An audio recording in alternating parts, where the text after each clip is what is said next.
people always talk about how the way that they work out, the way that they train affects the way that they live. And usually they can't actually tie one line to the other. But today's guest can. What's up, Active Lifers? Welcome back to the Active Life Podcast. I'm Dr. Sean Pastuch. I'm your host. Today I'm joined in studio by my longtime friend, Pat Damiano.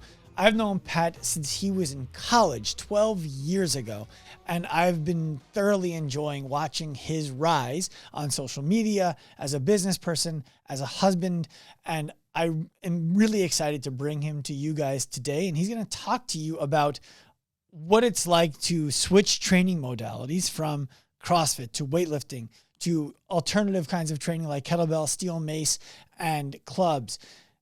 His Instagram is fun to watch, and if you've ever seen it, you're going to learn about how we got into it today. What I enjoyed most about our conversation, frankly, was the back half. I enjoyed the front half. I liked it. I enjoyed the back half of the conversation even more than the front half because that's where we got into the depth of who Pat is, what's important to him, how his relationship with his wife has shaped who he is and who he wants to be. And I think that you're going to find a lot of enjoyment listening to it yourself. So tune in. Have a great time. When you find this podcast valuable, what are you supposed to do? Tell me. Yes. Leave us a 5-star rating, share it with a friend, head to Pat's Instagram account, give him a follow, and thank him in the DM for jumping on the podcast and sharing himself with you today. Let's get you to the show. Pat Damiano, welcome to the Active Life Podcast. Thanks for having me today. You're welcome, man. I told my wife, I'm like, yo, guess who's coming in for the podcast today? She goes, who? I said, Pat Damiano. She said, Pat Damiano. Patty Light, number 4. And she goes, oh, number 4's coming. I'm like, yeah. She was very excited. Wow, I forgot about number 4. That's funny. Oh my God. I believe it. So for those of you guys who don't know, I know you for what now? Almost 10 years? I was in college, so that was like almost 12 years now. Yeah. It's wild. Yeah. Pat used to help me run events that I would put on that were CrossFit style competitions around in Manhattan and Washington, D.C. on the National Mall and on the beach here in Long Beach. And one day you asked, like, what would you ask? Am I the most important person here? I might have. I actually don't know where number 4 came from. Well, but I think you asked something like, it was something along the lines of like, I'm the most important guy here, right? And I was like, well, no, Jimmy's number 1. Jimmy Senior's number 1.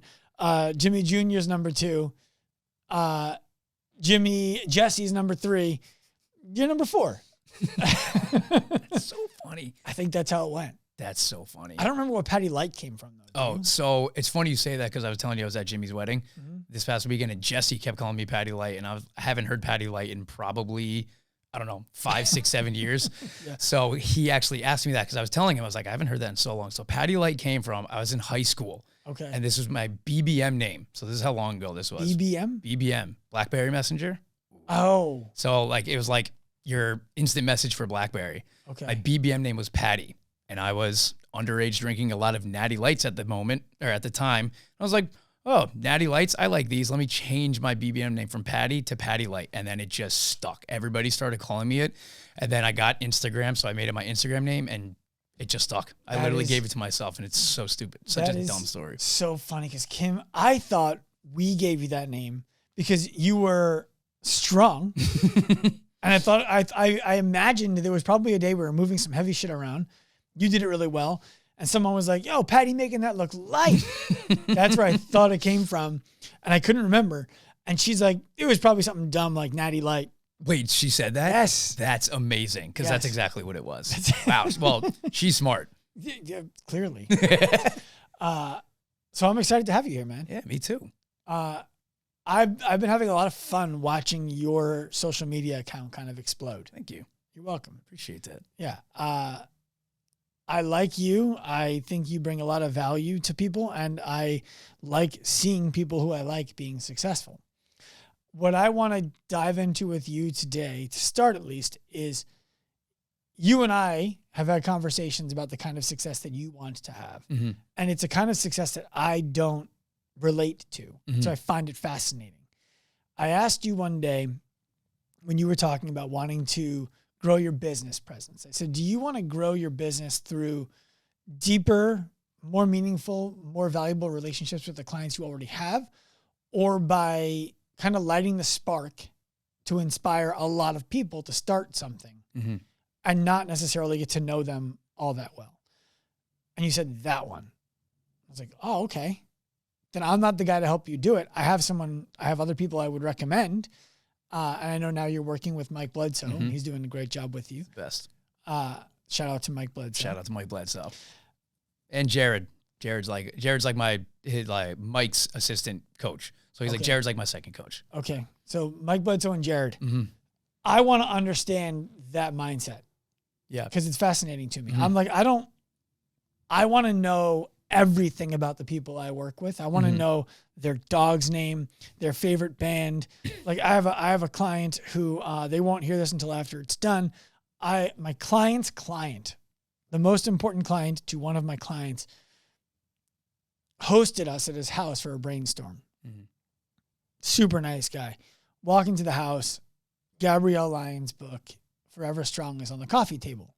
She tells me, I love the book. I found it because you posted about it and I've been reading it. So this weekend I'm going to see Gabrielle.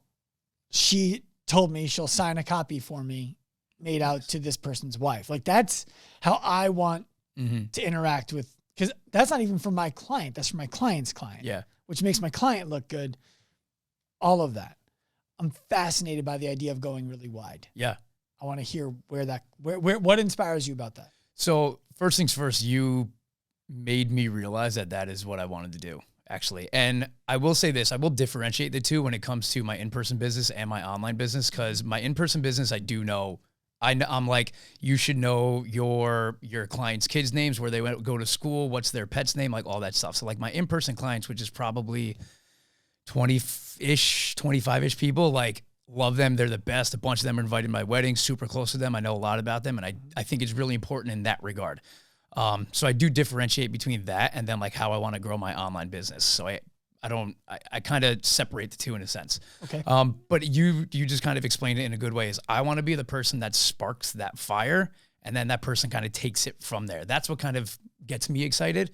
I think part of it comes from, I like to influence and coach like on a grander scale. I would What do you say mean like by grander scale? I love teaching group fitness classes. Like I really did enjoy it. I loved when there was like, I always say like, cool, put 20, 30, 40, 50 people in the room. I don't care. We're going to figure it out. We're going to have a good time.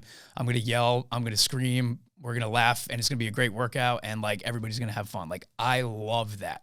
I also do love my, smaller group stuff, but that's what really gets me excited. So I think I like that side of things. I don't know what it is. It just gets me excited a little bit more. And I think as I thought about it, because I've thought about that a lot since we had that conversation, because that really was a big paradigm shift. I've never had somebody explain it to me that way or word what I wanted better than you had. Right. Well, I didn't. I just asked you questions too. I know, but you asked it. You said, do you want to help a few amount of people a ton or a lot of people a little? And that was the first time I heard it worded that way. I was like, I want to help a ton of people a little bit, and then like see where they can take it from there. I don't know if it's just my personality or it's the way that I got into fitness. I got into fitness when I was 13 years old. I went to the gym. It was a shitty grungy. Can I curse? Yeah. All right. It was a shitty grungy high school gym that like, this was 17 years ago, and the equipment was already old then. And like the equipment is still in that high school. Like it was just crappy. There was no Instagram. There's no Facebook. Facebook might've been around a little bit. No TikTok, nothing. I was just like, I don't know what to do. I'm just going to go to the gym and like work really hard and like push myself. And like, I know that bench press is a thing and curls and like, what's this squat thing? I guess I'll try that. I'll go for a run. I'll jump some rope. Sit-ups are hard, so I'll do those. And I kind of just like kept doing that. And I think there was just that like, I'm going to figure this out mentality, like on my own, which has its downfalls as I try and run a business. But I think it was part of that I just really enjoyed.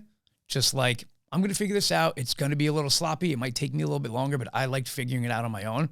So I think I like that person that I'm like, hey, here's a few kettlebell exercises to do. Let's just say, try these out. This is how you structure a workout. And they're like, cool, I'm going to take this and run with it. And then like they create their own success. That's what I think gets me excited. I like seeing people do that. So you said a few things there that I want to hone in on.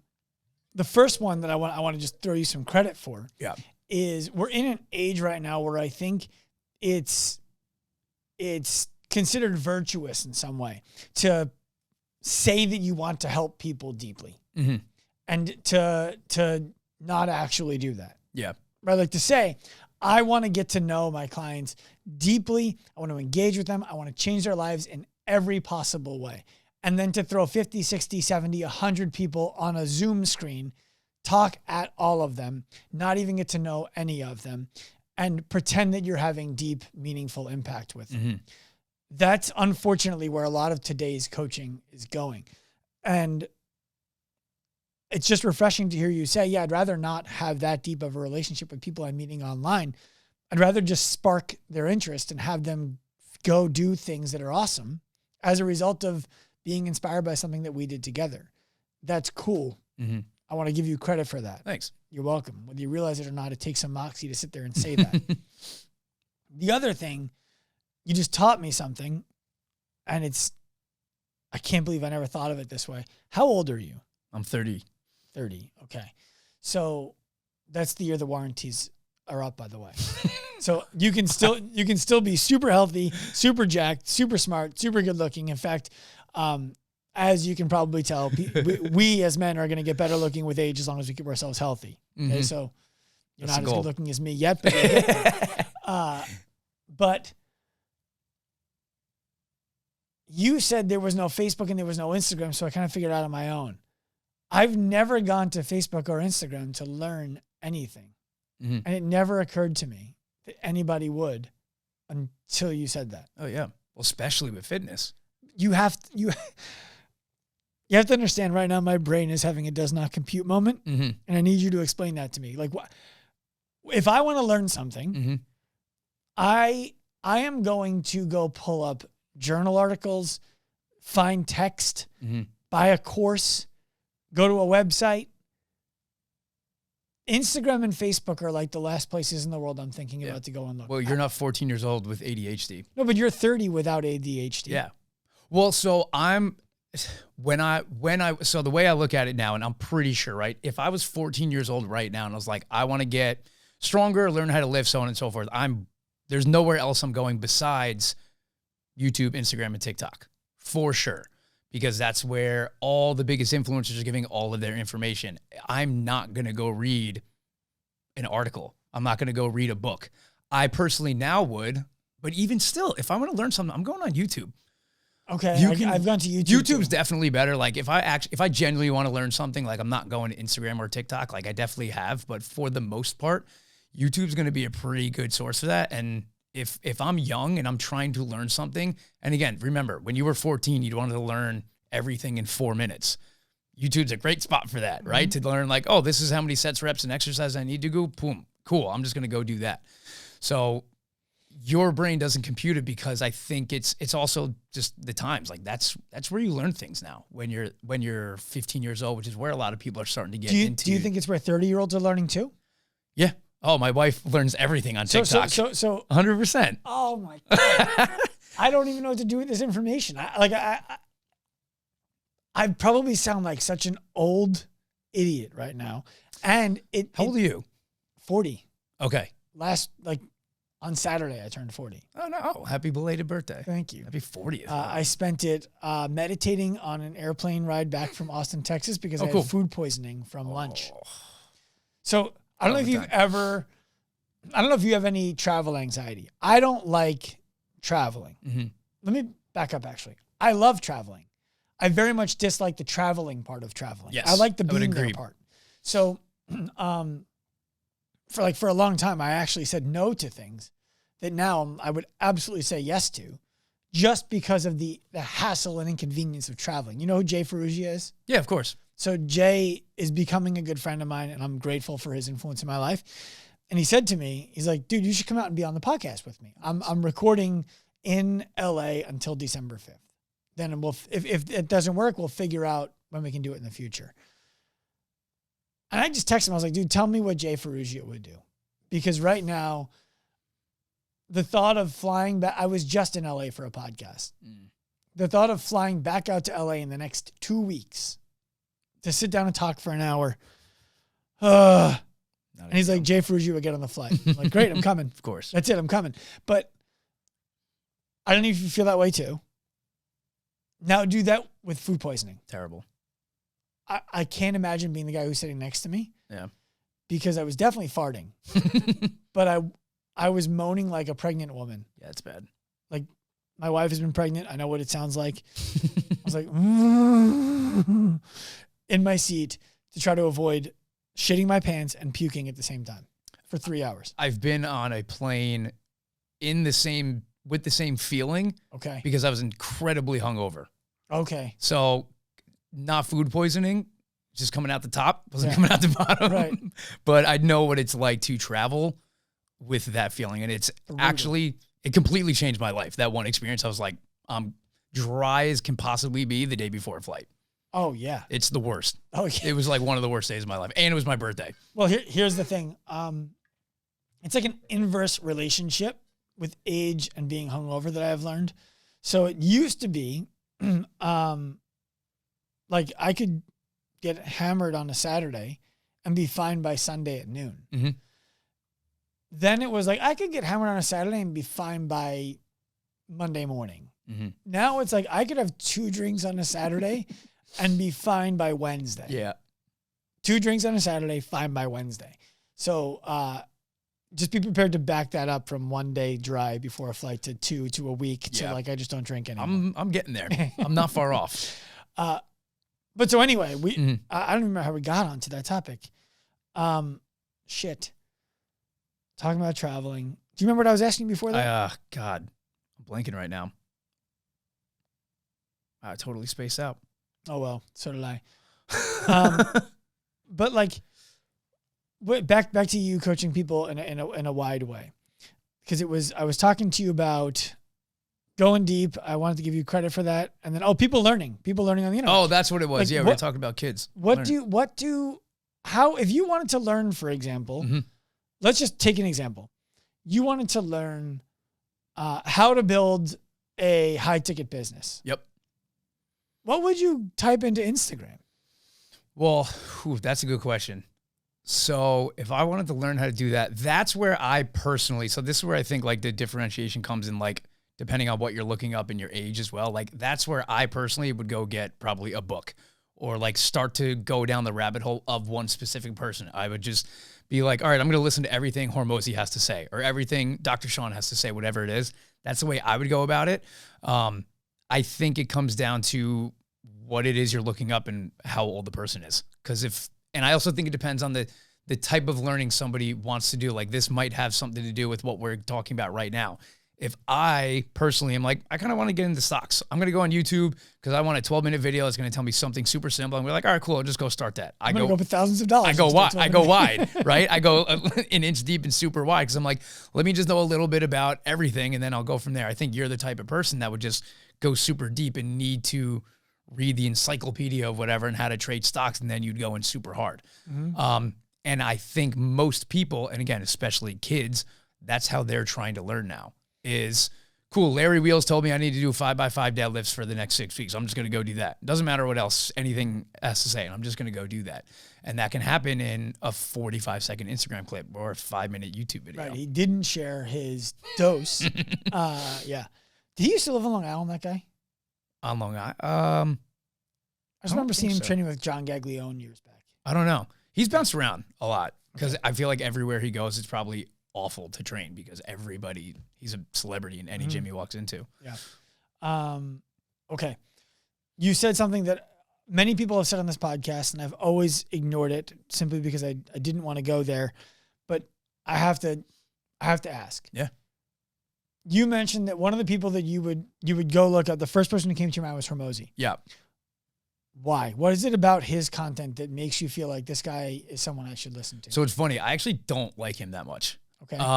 So why do you think he came up? Because Mike, my coach, just told me that I need to go read his $100 million ideas thing to start talking about like the next higher ticket side of my business and where we're going to go. Now, I will say this. He is very well edited. It's the way he talks. He talks in a way that is, he knows what he's talking about. And he actually did. I'm saying I don't like his content, and now I'm talking about it because he did. He has good content. He has very good content, and he actually made a post recently that I ended up seeing about why he has good content, and he's saying that basically he is the content, not what he's saying. He likes philosophy, he likes business, he likes gym stuff. So he's like, I'm just gonna talk about those things and talk about them in the way that I like to talk about them, and what I like to do. And he's like, I am the content. It's not necessarily what I'm saying. I'm just gonna keep making content about stuff that I like and then see how it goes. And it's obviously worked well for him. And I thought that was interesting. Because I think it gives a human side of social media. It's like, oh, he's not just this business mogul face that's like, I mean, sometimes it seems like he's talking out of his ass, but. Well, he's definitely smart and he's definitely made a lot of money. For sure. The thing I would caution you on, if you're thinking about high ticket stuff, is it's difficult. It's not impossible. It's difficult to go high ticket wide and not high ticket deep while remaining in line with your morals and your ethics. Right. I'll let people judge what he's done on their own. I'm not going to cast judgment on that. Just that's my word to you. And that's part of what me and Mike were talking about, is figuring that out. And I think that's why he wanted me to read that, is I think he has in that book a bunch of different ways that you can figure out what like pitch or what you want to sell or whatever would be best for you with what you want to do, your morals, ethics, and all those things. Okay. That's my guess. He told me about it yesterday, so I haven't. Well, let me know after you read it. I will. I read his $100 million offers book, and I thought it was really good. The problem for me is I struggle to learn from people I don't want to be more like. Yes. And I don't want to be more like him. Yeah, I get that. So let's go back to you. Mm-hmm. Someone recently asked me, I told them you were coming on. They said, is that the kettlebell guy? And I said, he does train with kettlebells. But I think, because I know how he used to train, I think he probably knows that stuff is better for eyeballs than what his training methods look like. I imagine he does that in his training, or he wouldn't post about it. But I imagine that it's more represented in his Instagram than it is in his training by percentage volume. Tell me I'm wrong. Tell me I'm right. Where are you at on that? You're both. You're right and wrong. So I've bounced around with different ideas. I just like to like training. So I've done everything under the sun there is. And November? I say this past year basically is when I've like really dove hard deep into the kettlebells. So I actually do kettlebells roughly 80% of the time. Okay. I do other stuff. I'll barbell back squat. I'll use like the Maces Club sandbags, Bulgarian bags. And I'll do some more traditional stuff, bodyweight stuff. But primarily right now, most of my stuff is kettlebell stuff. I definitely do alter some things to make it a little bit more friendly for Instagram. I like to give people information that they can take home. So let's just say, for example, if in a workout, I'll be like, hey, I did this, and this with a kettlebell, and it's all kettlebell stuff. I do like to give people like, hey, here's this workout you can do if you only have a couple kettlebells. So I'll take out maybe the fact that I did Bulgarian bag stuff and maces that day, because I just wanted to make it a little bit more digestible for the person. Like, oh, cool. He just used kettlebells for his whole workout. I have 4 in my garage. I can do that. So that's why I say you're definitely right and wrong. It is primarily my training at the current moment. And I will tweak some things and alter some things here and there to make it more what I call like take homeable for people and more digestible for people. So they can be like, I can do that. Mm-hmm. How'd you get into it? Kettlebells? Just training. So to give people some background, you were a national level weightlifter in Olympic weightlifting. You were a really good CrossFitter. Mm-hmm. I don't know how we gauge levels there. I was like in the olden days too. Did you go to regionals? No, I wasn't that good. Okay. That's why I went to weightlifting. I was like, I'm way better at this. Got it. So you went and watched regionals, but you never actually got to go for. You never got to spend more money than the spectator to be there. Exactly. Wild. If people don't know what I'm talking about, when you were an athlete at CrossFit regionals, you spent more money to compete at regionals than a spectator spent to be there to watch it. Yes. Crazy. Anyway, off of that. So you got into weightlifting. You were really good at it. Mm-hmm. You're a naturally gifted athlete. I would say so. So I didn't know you beyond, in terms of your training style, beyond the CrossFit and the weightlifting. Mm-hmm. And so at a certain point, it was, Pat's doing unconventional stuff, steel maces, clubs, kettlebells, Bulgarian bags, but he's still coaching CrossFit classes. When did that happen? So that stuff, there's like after I retired from Olympic weightlifting, I probably had like a 2 or 3 year period where it was just like, I'm just throwing shit at the wall when I work out and just like, I'm just doing whatever, right? That was kind of where I was like really growing my business. So my workouts were like whatever. And then March 2021, I got into jujitsu. Okay. And it was probably, I think I was like 6 months straight of like push, pull legs, like traditional bodybuilding style stuff. I went into my first class of jujitsu and I was like, what am I doing? Like, obviously, like besides the fact that I had no idea what I was doing on the jujitsu side of things, I got my ass kicked. I was super tight. I had absolutely no conditioning. And like, I was like, I need to switch something up. So I had always kind of dabbled with clubs, maces. I've always had like a little affinity for them. I thought they were cool. Kettlebells. I've always enjoyed On It just as a brand. So I had some of them, but like a couple. And I figured, I know this stuff is pretty big in the martial arts community, specifically kettlebell. So let me just start to dabble with it. Just started experimenting, exploring, and doing more of it. And I just started to feel better on the jiu-jitsu side of things, like on the mats. And I just started to enjoy it. And that's like really my overarching thing with fitness is I just have to enjoy working out. I'm around it all the time. And I have been for 17 years now. So when I work out, I have to like it. And it has to be fun for me. And that stuff was just really fun. And I started to buy more stuff, started progressing with it, was able to go heavier and just, it's more explorative, which was fun for me. And then that just kind of led into, I was doing that for a little while. And then that led into getting a little bit deeper into the kettlebells. I was like, okay, I want to hone in a little bit more.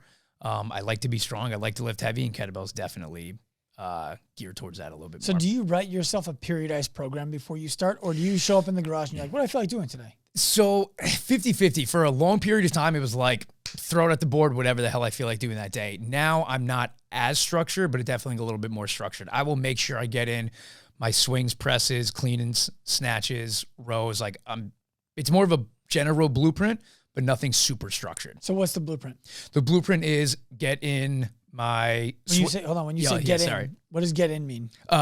Make sure I do throughout the week these specific exercises. Okay, so once a week, or everyone's getting hit every day? No, it's at least once a week, sometimes twice. How many days a week are you training? Now I'm training 5 or 6 times a week, but at 75-80%. For how long? 40 minutes. Okay. 40, 45 minutes. Okay. I like to work out, so I'm trying to do that more instead of beating the crap out of myself 3 times a week. I'm trying to get to that. I've been at 3, sometimes 4 days a week, and I'm walking in. I don't often have a plan. Mm-hmm. And I shouldn't fucking say this on my own podcast, but I don't like having a coach who has a plan for me that I need to follow. Yep. I know that sounds ridiculous. I own a company that has coaches who write plans for people who love to follow them. Mm-hmm. It just, I don't know. Yep. I struggle with it. I couldn't agree more though. And I think it's the same thing. I think we're just around fitness so long. If I just train 7 clients, like I don't really want to think that hard about my workout. Mm-hmm. And if it's just like something I don't feel like doing that day, like I have no problem being like, not today. I'm going to do something else. I have no problem with that. So are you writing out like, I'm going to clean, I'm going to snatch, I'm going to pull, I'm going to push? Those are the 4? So for me, it's more so movements. I'm going to overhead press, do some sort of row, clean and press / cleans, okay, snatches.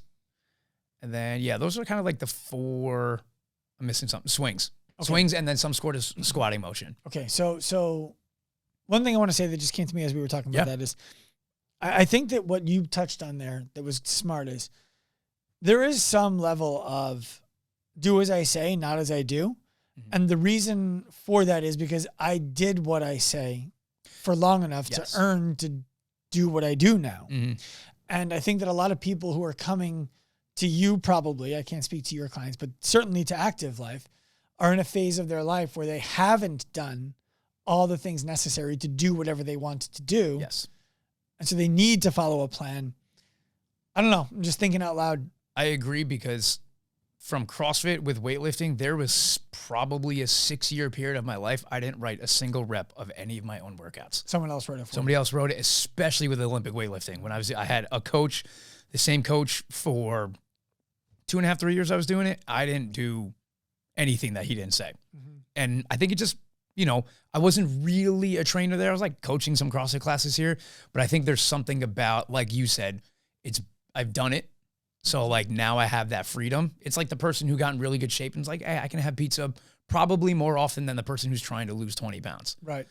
So I think it's kind of that realm. And I do think there is something about just being around it all the time. So when people watch your training on your Instagram, it looks fun. There's a sex appeal to that kind of training that's like, this is rhythmic. The weights aren't super heavy. It looks like those movements are really challenging his whole body. And it looks like he's doing it fairly effortlessly. Except when you go train with our friend Tom DeJulia. Nothing's effortless with Tom. Nothing. Shout out Tom. Yeah. But so one of the things that I feel like is a barrier to entry for people into that world is the complexity of the skill of those movements. Is that true, or am I just misunderstanding how hard they are to do? It's a little bit more. One, obviously, someone has to actually teach you, right? Most people probably aren't going to just pick up a mace and be like, "Oh, this is how you swing it." But it is a lot less complicated than I think people think it is. It's a lot more natural, right? Like swinging a mace. I don't know if you've ever swung maces at all. I've put the baseball bat over my back on deck circle, like the circle. You know what I'm talking about? Yeah. So I'm with the microphone people who can't see. I've taken the bat and done the whole Yeah. that thing. Yeah. Loosen up my shoulders. And so it feels like that's what swinging the mace would be. And I haven't swung a mace though. If you can break it down properly to the person, again, it comes down to coaching, and like also some people just are not very coordinated. Right. But the mace specifically, the mace and clubs and swinging those around your head, a lot of it is very similar to the motion of throwing a ball, right? So if you can throw a baseball with some sort of coordination, you'll be able to pick that up. Okay. And it comes down to trust, right? Trusting yourself as a person. There's a reason when I give a mace to a 15-year-old, they can do it fairly well in no prefrontal cortex in 15 minutes. Right. Oh, if I hit myself with this, no problem. I don't care. Right. But if I give it to a 50-year-old dude who's like so scared of hitting himself with it because it's so fluid and you just have to trust it that it's going to go behind you and you're not going to like break your hip bone doing it by hitting it, that's one of the other things. So that's a little bit more of a mental thing. It's momentum. Everybody knows how to like throw a baseball or a football like somewhat decently. I don't know. You watched people throw a baseball or football recently? Yeah, but it's better than you think. They could throw it 20 feet at least. Yes. They're not going to be pitching for the Yankees, but they have enough coordination to be like, I'm going to do this with my shoulder and with my arm, and it be okay enough to where the point where they can swing a mace. Okay. I feel confident in that. And then the Bulgarian bags too is another thing. It's if you just get the right couple cues, they're not as complex as people think. I feel like that kind of training is made for Instagram and TikTok. Oh, 100%. It's the reason my TikTok blew up is because everybody's like, what's that thing? Everybody thinks a Bulgarian bag is like a seal or a dog or something, or like my little brother that I don't have. But the amount of comments I've got, oh my God. So we've talked about this before. I play the game a little bit. You have to play the game. I went through a phase on, because obviously with what I do, TikTok is like breeding grounds for people to come at me. That's stupid, blah, blah, blah. Right. So I started feeding into it. I would make videos explaining why it's not stupid and so on. And I would, on purpose, put a Bulgarian bag exercise as the first video so that when people come to it, they're like, the fuck is that thing? Everybody thinks it's a seal, a dog, some sort of thing. They have no idea what it is, and then they get hooked. So, yeah. But do you have a dog? No, I have a cat. Okay. What color is your cat? Not brown. Okay. You should borrow someone's dog. And you should, no, listen, hear me out. You should borrow you want another video that gets you 80,000 followers? Follow my lead. Okay. I don't have 80,000 followers, but I'm going to tell you how to get them. You get the dog, you bring it to within you have somebody film from overhead. You drop it from 4 inches where it's not going to get hurt. It's going to land on its feet. And you just capture the dog dropping from, or you even have the dog jump for a treat and just film it landing on its feet. Okay. That's your last clip. Then you video yourself doing the Bulgarian bag, people don't know a Bulgarian bag. Oftentimes they're filled with water. They're usually filled with sand, though. Is that correct? Usually, yeah, it's usually like a medicine ball type of Right. setup where it's like They some come- wool and they come sand at a and weight. something. You're Yeah, not- exactly. And they're like a very open sea. Yeah, Yeah. I was gonna say a sea that's not as open, that's not as closed. Crescent's a good way to put it. Mhm. And they have straps on the end that you can use to swing around and create momentum. So you do that, and then in the end of the video, you just drop it. And when it drops, people are thinking, is he swinging a dog over his head? And then you just cut to the dog landing on the ground. I like that. That's what you should do. I might have to take that. I'm gonna have to go borrow somebody's dog. And then you just write, just kidding, it's not a dog.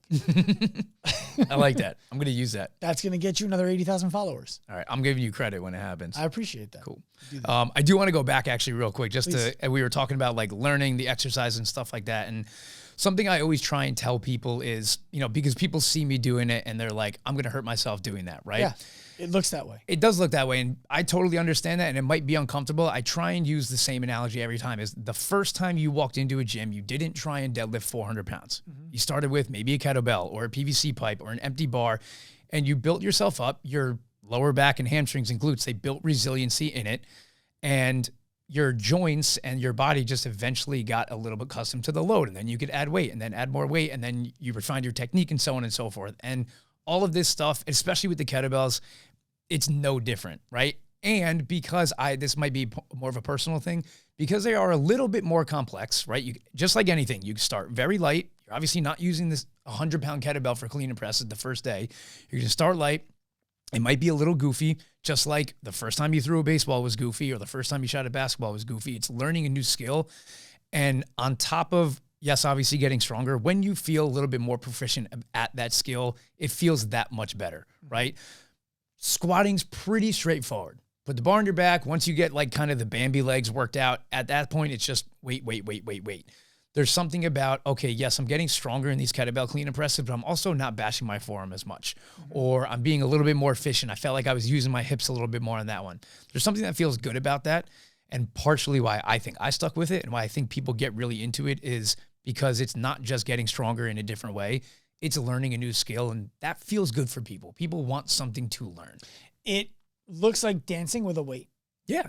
And to me, the fear is the wrong word, but the apprehension about the movements and the injury associated with it that's not a real consideration, but that is a reasonable consideration, is actually the positions that you get into and the speed with which you get into them and get out of them.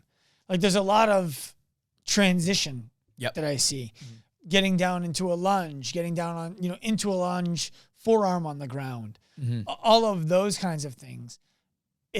I see them and I'm like, I can do that and I don't want to, so I probably should.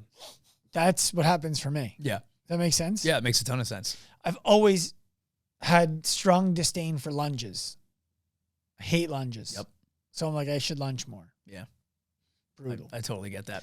So I want to go way back in time. Yeah. You want to be the spark. The spark for what? I want to be the spark for someone who it's the, what is it? I always use the term. It's you can bring a horse to water, but you can't make it drink. Right. I want to be the spark for somebody to take control of their own life. I don't know if that's like too deep, but like, I used to train a lot of kids, and I always said, like, my little tagline was like, make kids strong for life, right? I'm going to have this 14-year-old for maybe 2 years. I don't care if he goes and plays baseball at LSU. I care about him being 30 and still working out and hasn't had a conversation with me in 15 years. That's the stuff I want. I like when people get a little spark, they get interested in something, they learn something a little new, and then they're like, you know what? I'm going to take this. I got it from here, as opposed to like, keep spoon feeding me, and not spoon feeding because that's like a negative term. I understand. What you're describing is you want to spark them to live an active life. Yeah. Oh.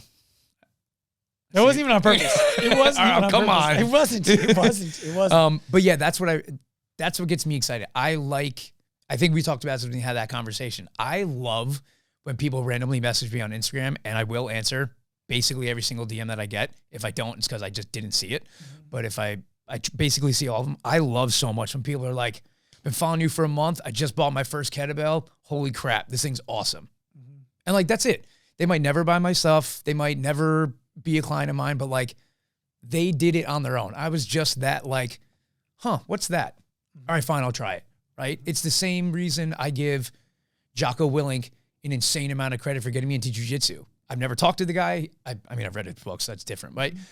Well, like, reading his book is following your Instagram, right? reading your posts. Exactly. Like, I think about him all the time because he got me into jiu-jitsu, and that's done so much for me. What has it done like, for you? How much time we got? That clock is an hour ahead, so we got plenty. Workout. So, yeah, cool. It's a workout. I can do that on my own. Growing up, I mean, if a psychologist dug deep, they could probably say I got into working out because I was small. I didn't get made fun of, but like, you know, I was always a small kid. I get it. I was there. Yeah, I wasn't like bullied or anything. It wasn't like the movies, but like I was the smaller guy, and I was like, you know what? Tell me how I'm wrong, because it was similar for me. I got bullied one time, and that's not why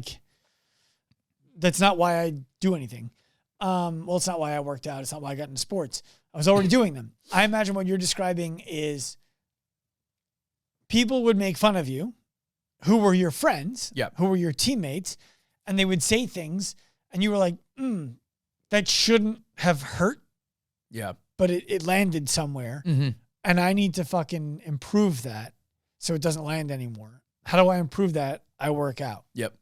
Yeah, and I think that's, again, if somebody dug deep, I didn't have those thoughts in my head, but it might have been like a subconscious self-confidence thing that got me into the gym to begin with. Where are we going with this? I just totally spaced out. A spark to do what?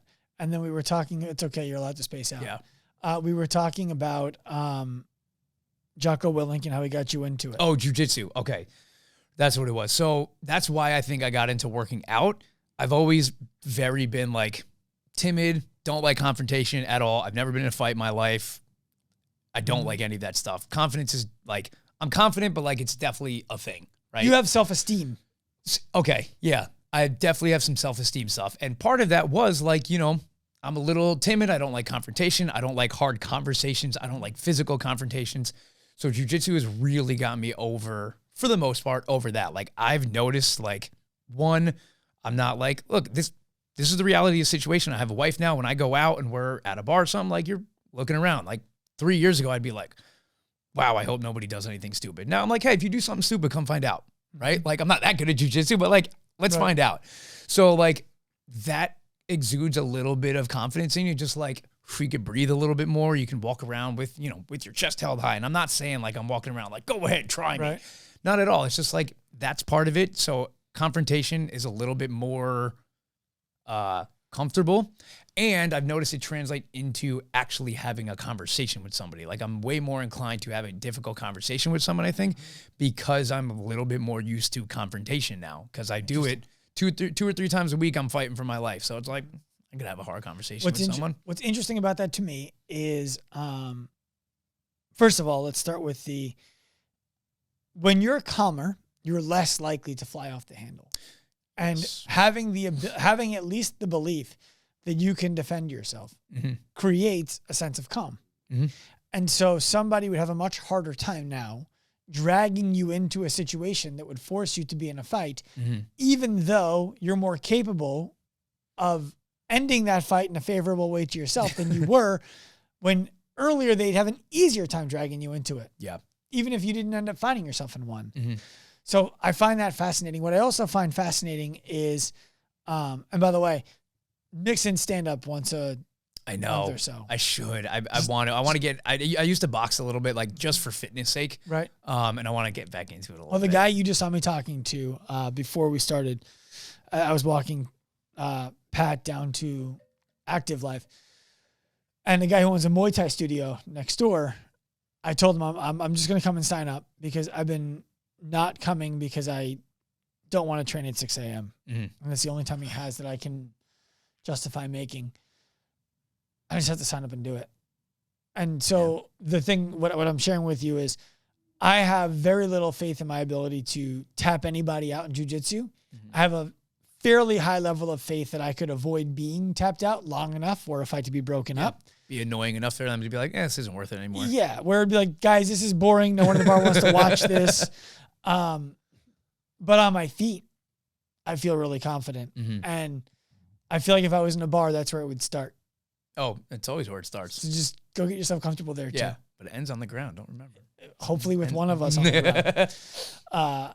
All right. So going back to all of that, how did that help you with difficult conversations? And let's start with, what's a difficult conversation?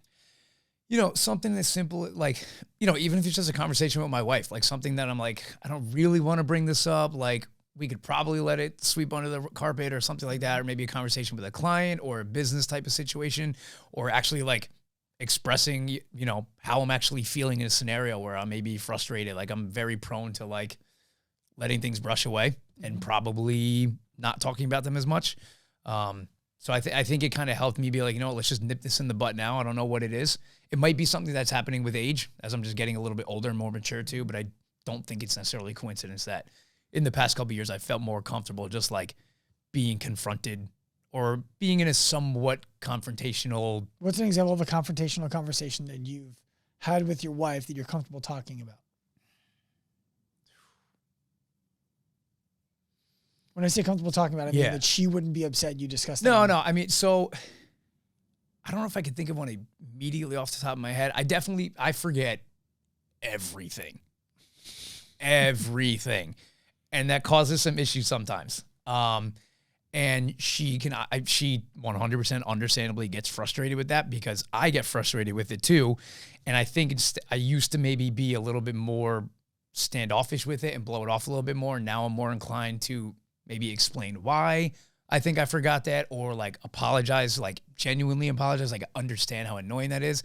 Maybe it's something in that realm. I don't know if I could think of something besides like that right off the top of my head. Okay. So what's a different uncomfortable conversation? God, I don't know if I have like it's dumb. I should have like an example off the top of my head, but I think it's just more something. I'd be more inclined to just like say something when I would maybe not in the past. So what it sounds like, maybe I can help you here. Yeah, is there are conversations that create a little bit of like a bubble in the belly. Mm-hmm. They don't reach the threshold of like, we need to really talk this through. Mm-hmm. But there are things that you're like, I could let that slide. Yeah. And so you don't remember them because they're probably happening almost every day. Mm-hmm. And instead of letting it slide, you say, I actually am going to say something productive here. Yeah. I think that's a good way of putting it. So what I've learned is there are many types of people, but if we're going to polarize them, there's the type of person who when they feel like it's their turn to say something, when they have to say something, they have a pit in their stomach. Mm-hmm. They don't want to say anything. They want to just press it down, shut up, get out of the conversation. Let's call that B person. A person is, just because people are used to like type A, so I don't want to confuse it. Type A is, I feel it in my throat. I want to get this out as fast as possible. I don't want to stay quiet. I do want to speak. You're describing having the desire to be more of the type B than the type A, where it's like, I'm going to hold this in because it's not that important. I don't want to blow this thing up and start an argument. I can just live with it. Where the other person feels it in their throat and they're like, I got to get this out. Mm-hmm. Does that feel accurate? Yeah. Okay. Yeah. My wife is that way. I'm the A. I'm the A side of that. She's the B side of that. Or the one side, like one isn't better than the other. Right. I always found that fascinating because I never related to it. Mm-hmm. Now, over time, I've learned how to have more high conflict conversations in a more productive way. And I get the belly because I care how it goes. Yeah. So what is it about jujitsu, do you think, that opened that up for you? Because you're not practicing that skill when you're practicing jujitsu. Yeah, I think it's just being less uncomfortable in uncomfortable situations. I think that's what it is, because jiu-jitsu is extremely uncomfortable, and not just physically. Mm-hmm. It's also very mentally uncomfortable, and that kind of leads itself into it. Another thing that's great about it is like it teaches you to like breathe a little bit. You can't just what I call bull in a china shop everything. Like, I have this problem. Let me ram my head against the wall and try and fix it. I think it's just an overarching thing of like putting discomfort under one umbrella, whether it is physical or mental or conversational or emotional, whatever Kind it of is. a cold plunge. Yeah. Exactly like the cold plunge, even though I don't do that because I'm a bitch. No, so yeah, same idea. It's the stimulus response with the gap in the between. Yeah. And what you're describing to me is stimulus. This guy's trying to choke me. Mm-hmm. Response, if you're not trained, is to flail. Yep. Like to try to throw punches or whatever. And you're just going to let that guy sink it in deeper and deeper. Yep. The trained response is to fight the hands and turn into the arm. Yep. Right? So I don't need to get into the tactical jiu-jitsu shit. I'm barely a white belt. But the point is there's a thought process after stimulus and before response. That the more you train it, the less you have to think about, the faster you can respond. Right. Right? So what you're describing is going through a period of time in which that stimulus was highly uncomfortable and that response needed to be highly calculated. And so the thought process in between had to become quicker and quicker. And so you just got better at dealing with an uncomfortable stimulus and having a thought between that and the response. Yeah. Yeah. I think that's what it is. It's just being, exactly like you said, being a little bit quicker with properly responding to an uncomfortable situation. Okay. I want you to help the husbands and wives now. Okay. All right, we're going to go into marriage counseling. I'm only a year in, man. That's okay. So your wife works, yes? Yep. What does she do? She works for a messenger service company in the New York City. Okay. Corporate? Yeah. Okay. Corporate-ish. I mean, she works from home and she's... Is it a real job? Oh, yeah. That's what I mean. Okay. Right? So when I say a real job, everyone who's in the fitness industry knows what I'm talking about when I say a real job. She has a real job. Yep. You don't. I do not. Okay. Help your business to any woman's parents in 2024, 2023 is unrecognizable as something real. Yes. That could go away tomorrow. What is he doing to keep like stability in the family? Yep. Right. The reality is, so can the other job. Of course. But is there how do you and your wife have conversations about your plan for your future with what you're doing compared to what she's doing, in a sense that like she's doing something very predictable, something very understandable, something that if she's in an Uber and the driver asks, what do you do? She explains it. They're like, I get it. Yeah. An Uber driver asks you, they're thinking in 5 years, you'll be doing something different. Do you guys ever talk about that?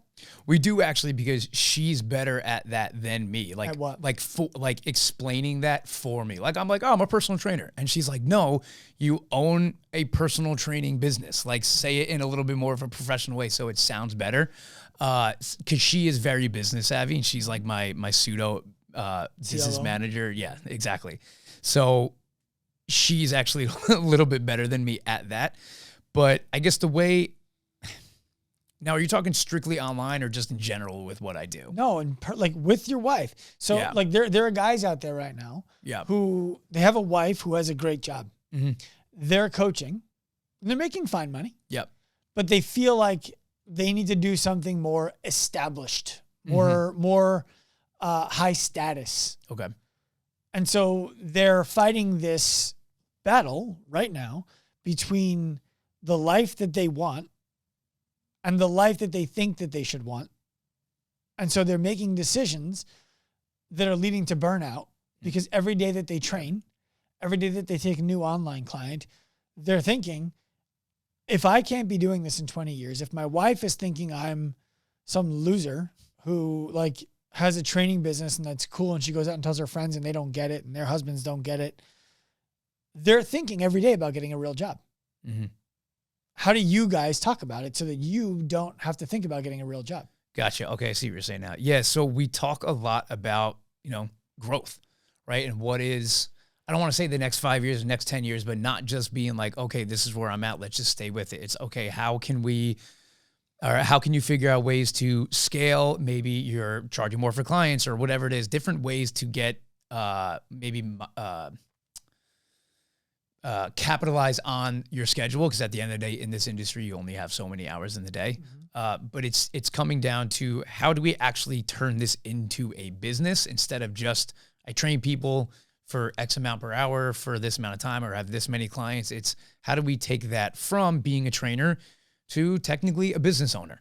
And she's super supportive, at least specifically my wife, very supportive of me getting a business coach, which I do have, and going to mentorships and going into courses or whatever it is that are going to teach me not just how to be a better trainer, but how to actually turn this into a business, which is what you're so good at. Well, thank you. You're describing vision more so than growth to me. So growth, for me, growth is tactical. Okay. What levers are we going to pull? What buttons are we going to push to generate more business for our business? That's growth. Okay. Vision is, what do we want this business to be? What do we want our life to look like? Okay, that life requires the business to grow. What are the tactics to grow the business? Do you follow me? Yeah, now I see. It sounds, correct me if I'm wrong, it sounds like you and your wife talk about your vision. And then she supports the things that you need to do for growth. And because she has a business mind, she's able to ask you questions, provide you solutions, and challenge you to come up with the tactics necessary. Yes. Yeah, she's definitely understanding that she's better at vision as opposed to growth, because growth kind of comes from being within the industry, and she knows she's not in the industry. So she's very supportive in the vision of it and then trusts me to do the right things for the growth. So when you two talk about the vision, what do you see? Like, forget 5 years, 10 years. Yeah. Don't think of it as a number. Yep. What do you see your business being? Well, her real goal is for me to get famous and be on reality TV. That's her real goal. That is her. She says all the time, Pat, we're getting you on a TV show. I hear that 10 times a week. From who? From her. She wants to get me. She's trying so hard. She's like, there's something about you. You need to be famous. We're getting you on TV. But why?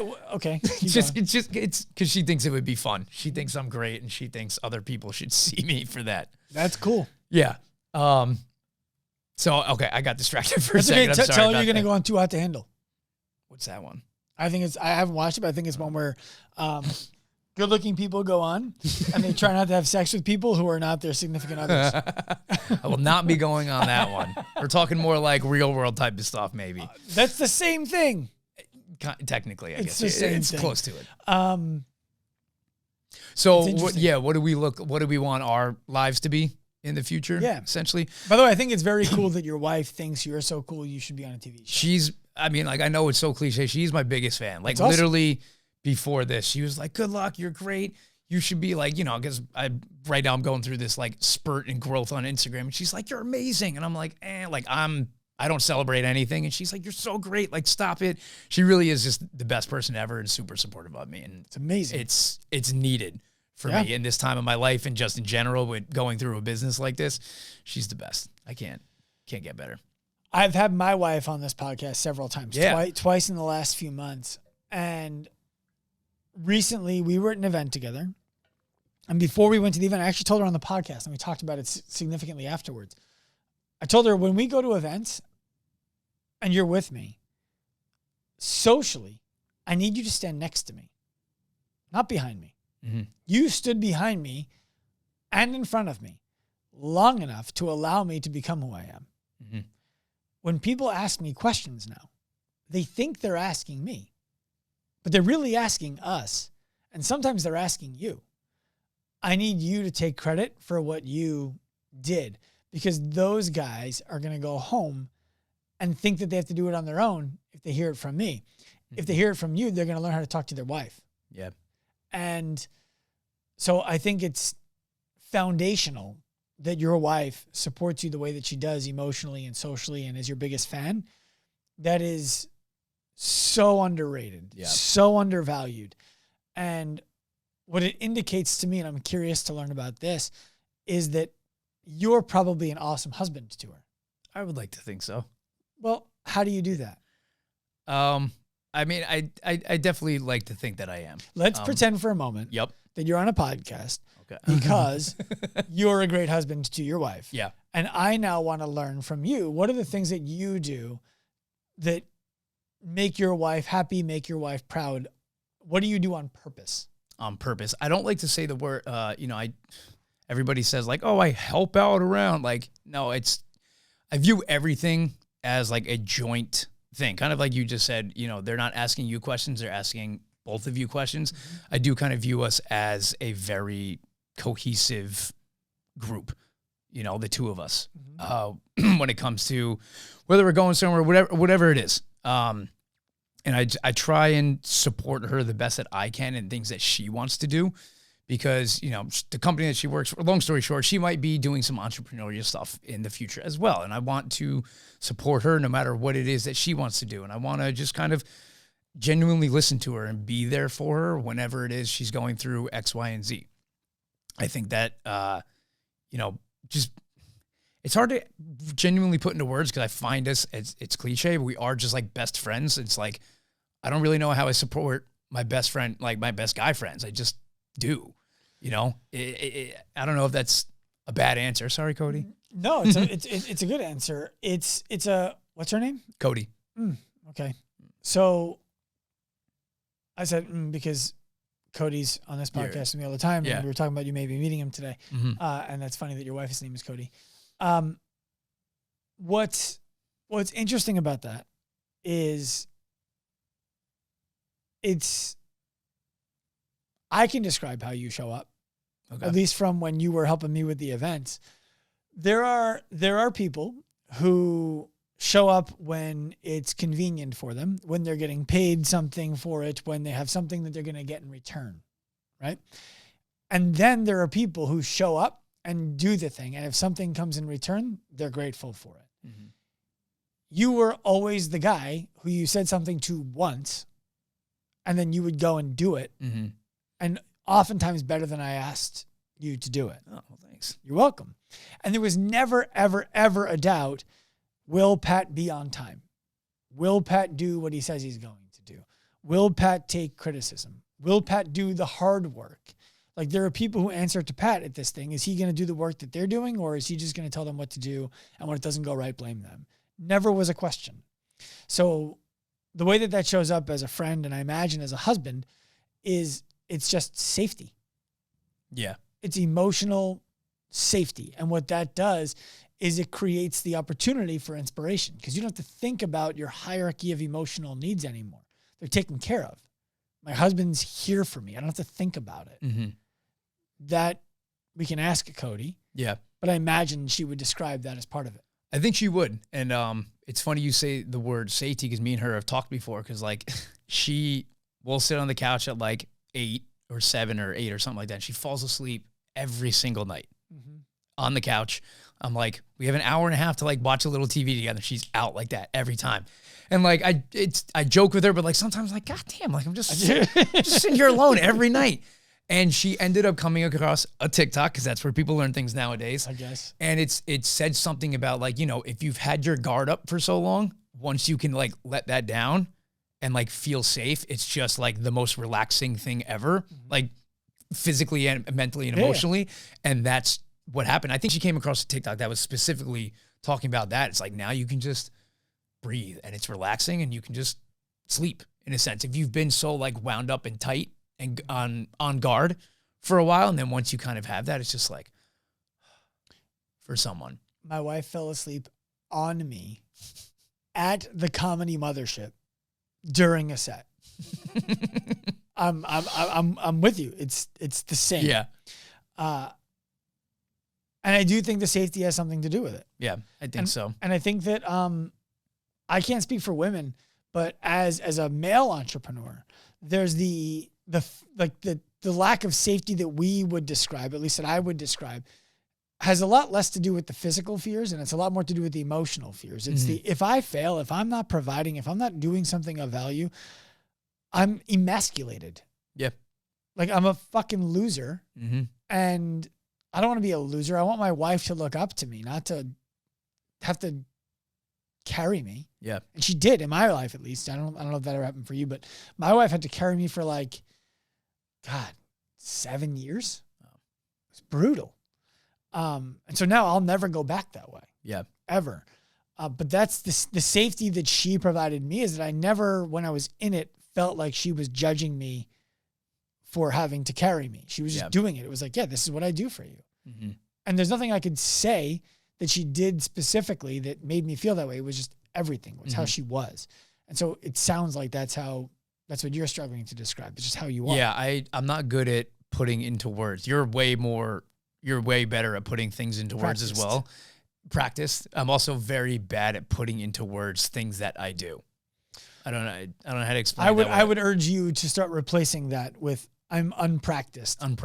At putting into words things that I do. So when it's told to be like, hey, what do you do in X, Y, and Z? So if you're bad at it, there's not a solution. If you're unpracticed, what's the solution? Practice. That's it. That's fair. That's it. What would you want? What do you think your wife would think other people should know about you? I will use her words. Nice. And this is why she wants me to be famous. It's like half a joke and it's half not. She believes, these are her words, I'm not going to pat myself on the back. She believes me to be just such a wholehearted, nice, genuine, authentic person. And that's why she just wants people to see that more, and that I'm passionate about what I do. I love her, my family. I have a lot of love to give, and she really sees that in me and likes it. And she just wants other people to get the, like, again, these are her words, because I feel like a dick saying this. Why do you feel like a dick saying that? Because what I'm about to say, she wants other people to feel the joy that comes with being around me. And I could never say that about myself, because not in like, I'm not that way. It just sounds very egotistical. So I'm going to challenge you. All right. I knew this was coming. Good. But that's what I think she would say. And that's why, half jokingly, that's why she wants me to be famous. And that's why, like, when I get Instagram growth, like, she has a notepad on her phone. July, he was at this many followers. August, this, because she just likes to see that more people are seeing who I am. Mm-hmm. She's right. So let me start there. Cody, I know you're going to listen to this. You're right. All of those things are true. What's fascinating about that is when we talk to our clients about what are your core values personally? Me personally, or you're saying you asked them that? We asked them. Oh, okay. Or even anybody on the internet. What are your core values? Most people don't have them. And they're like, I wouldn't even know how to figure that out. Your wife handed it to you. Mm-hmm. She handed it to you because it's everybody. Like, the thing that prompts it for people is when we ask them, if you could describe the most important person in your life, who is it? My wife. Great. How would she say you show up for her? Mm-hmm. And in this case, it's all the things that you just said. It's like, well, great. Those are the things that make you you. You wouldn't do something that's out of alignment with those things. So those kind of are your core values. Yeah. And you can refine the language of them and all that kind of stuff. But it sounds like do you have core values that are different than those? No, it's funny you say it that way, because she literally did hand them to me on a silver platter, at least part of it. 3 or so years ago, she said, what I like about you, or what is great about your Instagram, is if I met you are the same in real life as you are on Instagram. Mm-hmm. And that's something that, like, once she said that, I was like, holy shit. There's a lot of people who aren't that way. Which is crazy. Crazy. And it's something I always, sorry. No, you're good. Something I always try, and ever since she said that, I was like, I need to keep this. Like, I want anybody who follows me, who has never met me, if you meet me in person, you're like, oh, that's exactly what I thought he'd be like. Mm-hmm. That, like, means so much to me. Yeah. And she told me that. And I never realized I was, like, doing it unintentionally. And I was like, I need to keep that, because that's just authentic and genuine. Yeah, I don't know how to be anything else. And I can vouch for anybody who's curious if your wife is correct. That's true about you. I imagine you know it, but I want to share with you, you know my wife, you know my relationship with her. The way you're describing your wife, she is a gift in your life. That is 100% true. Having a person who supports you the way that she does, who can articulate the way that she can, who can celebrate you the way that she does, it's rare. It's valuable. You have no idea how many guys I talk to who tell me as they start to rise, their significant other starts to get jealous. They start to get upset about the attention that they're getting from other people, even though the attention that they give to their significant other doesn't change at all. Mm-hmm. They don't want to now share that person with other people. They fear that person leaving them when they get too famous or whatever it is. So you will undoubtedly go further than you would have gone without her. 100%. And it will be way more fun. Yeah. And she challenges me. How'd she challenge? What's the last thing she challenged you on? Everything. Well, no, in a good way. Bedroom. So I'm very, I'm the face of the business in a sense, not the backside, like the behind the scenes business side of things. I mean, I do both for my business, but I'm saying like my personality is way better as the face as opposed to the business side of things. So the past years I've been trying to learn the business side of things. It's difficult for me. And she challenges me to get better at these things. And, you know, I'm not the most confident person in certain abilities that I have with this stuff. And she's always, you know, letting me know where I have improved in certain areas, which might not be a challenge, but she's more so challenging me in the sense of like, you can do this. Like you have gone from this to this, and then you can go from the next step. And that, you know, she'll tell me if I'm not doing something the right way, or if I'm being a little lazy or whatever it is. Like she'll challenge me in a non putting down, or derogatory. Derogatory might not be the best constructive word. Yeah, in a very constructive way. So she's really good at that, which I am not good at taking criticism, and her challenging me is making me better at it, which is a good thing because it makes me just knock it out of the door.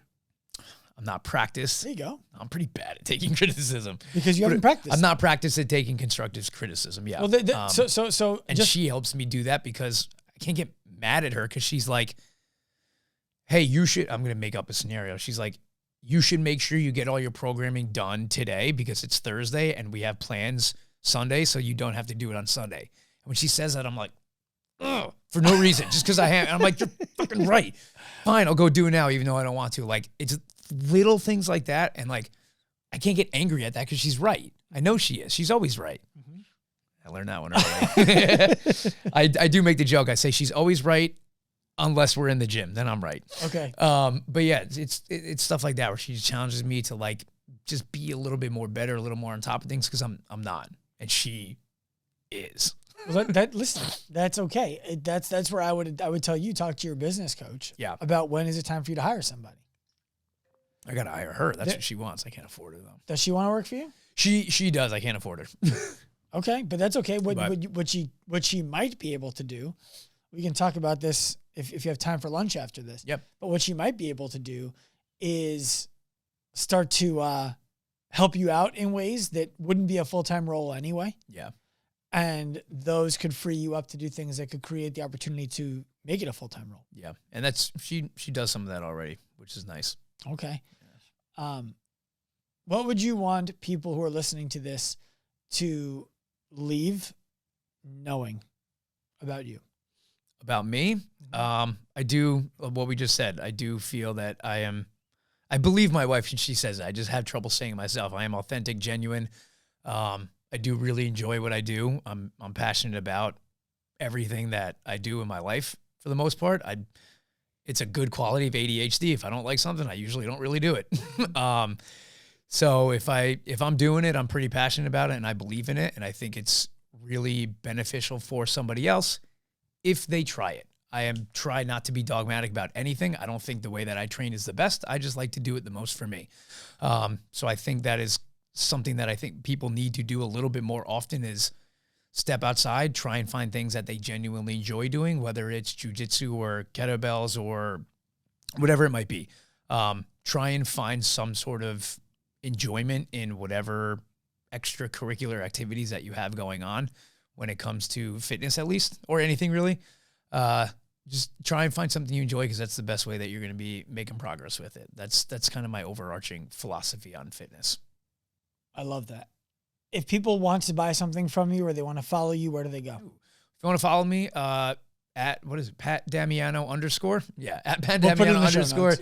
is TikTok and Instagram. YouTube, I'm starting to get into, still struggling a little bit. Pat Damiano Performance. And if they want to buy anything from me, my monthly kettlebell subscription program is called Project Bellplex.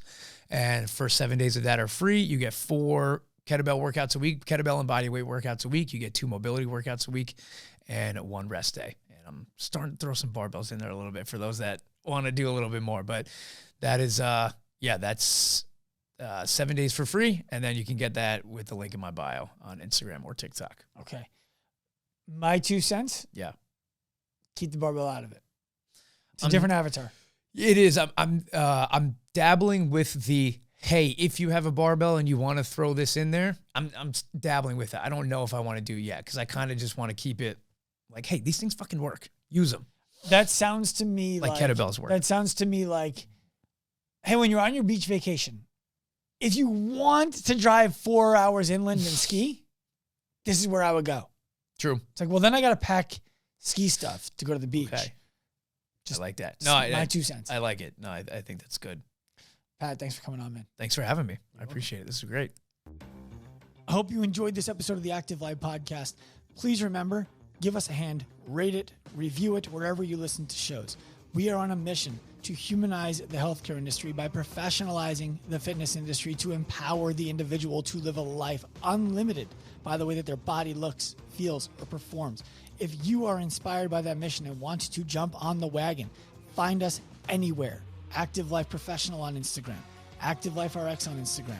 Come to me personally at Dr. Sean Pastuch. We want to welcome you onto the train. We want you to be a part of the mission. We want to offer you the opportunity to pursue this right alongside us. We're inspired by your effort, and we hope to help you in your journey. Turn pro.